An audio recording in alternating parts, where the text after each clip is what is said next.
Welcome to Isfahan. Isfahan is such a significant city in Iranian history and art.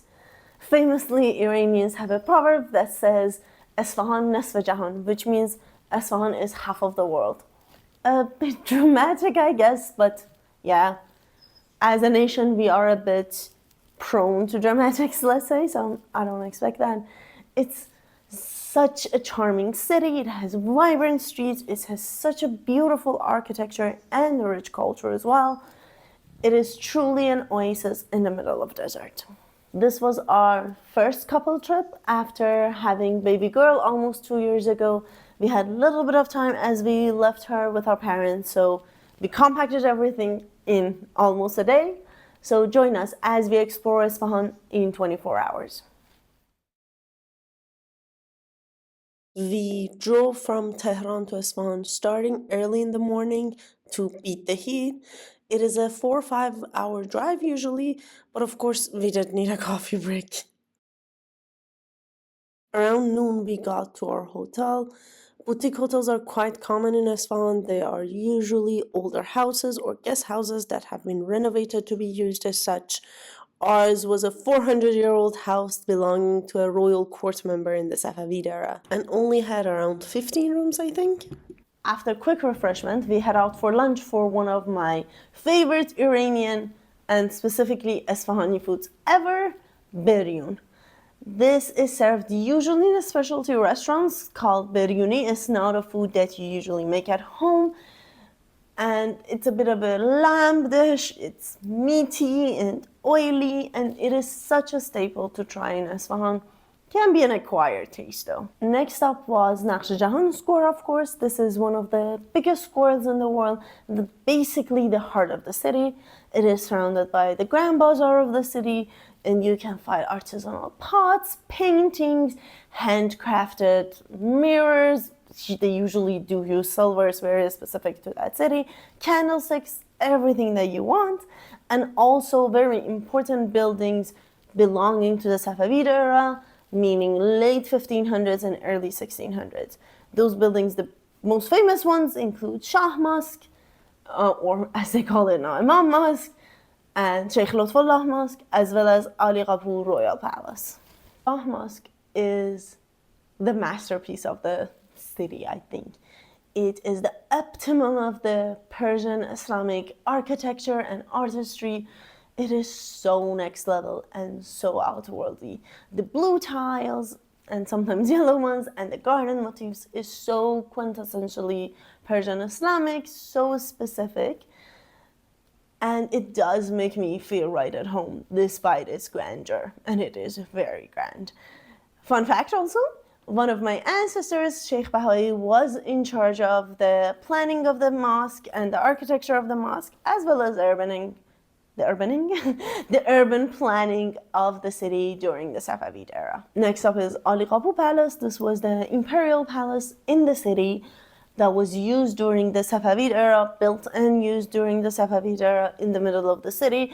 It has 6 floors and the staircase is very famous. It is a spiraling staircase going up on each floor, of course adorned with all the tiles in the world because why not? The Shah would receive visitors in this palace.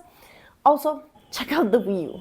I mean, he had a nice view, I think. And the final stop was Sheikh Lutfullah Mosque. This is my favorite mosque. It's not as grand as the Shah Mosque. It was the private mosque that only the royal family would use for their own worship purposes. Unfortunately, it was closed when we got there, which was a bit strange.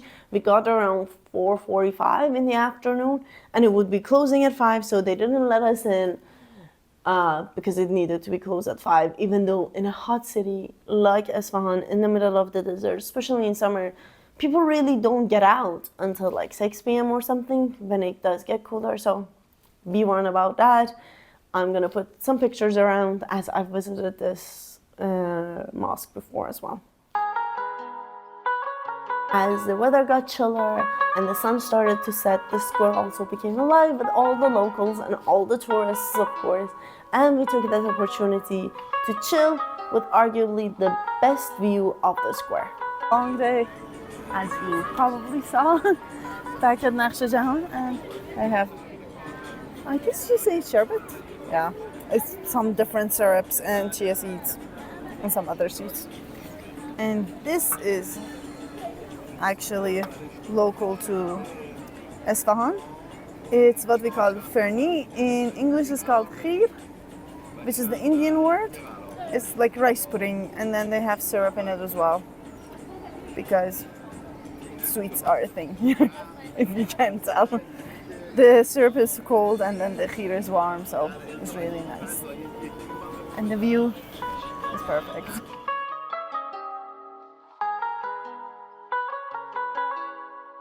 Finally, we closed our day with a brief stop at the magnificent bridges and unfortunately the dry Zayende Rud River before sharing a small meal in our hotel's beautiful courtyard. And of course, some more jelly.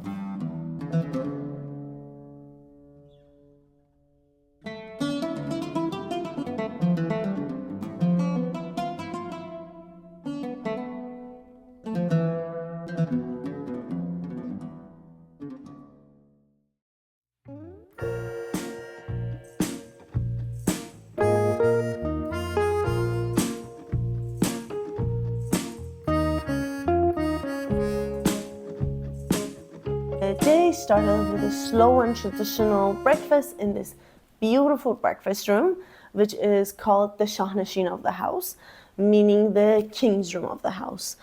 Originally, this room would be used for receiving esteemed guests, throwing events, and those types of things.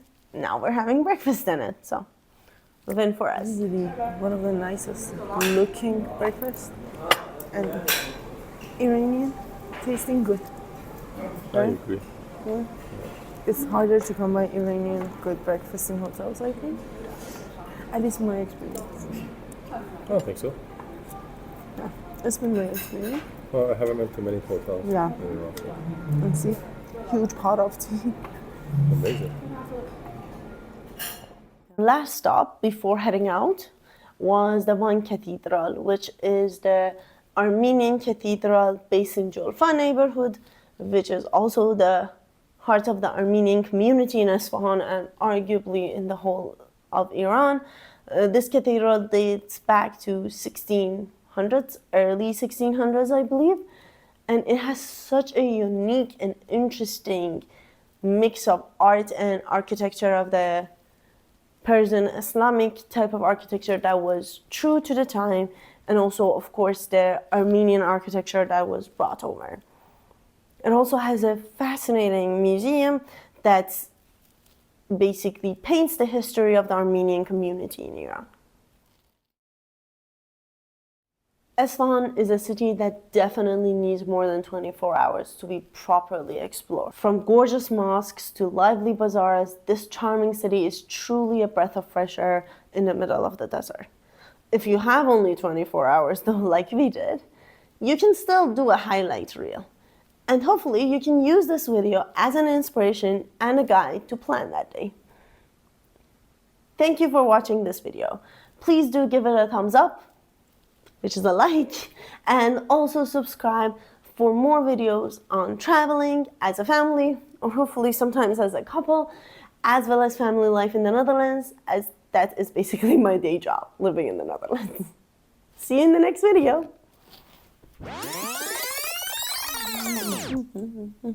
This cricket. Visit.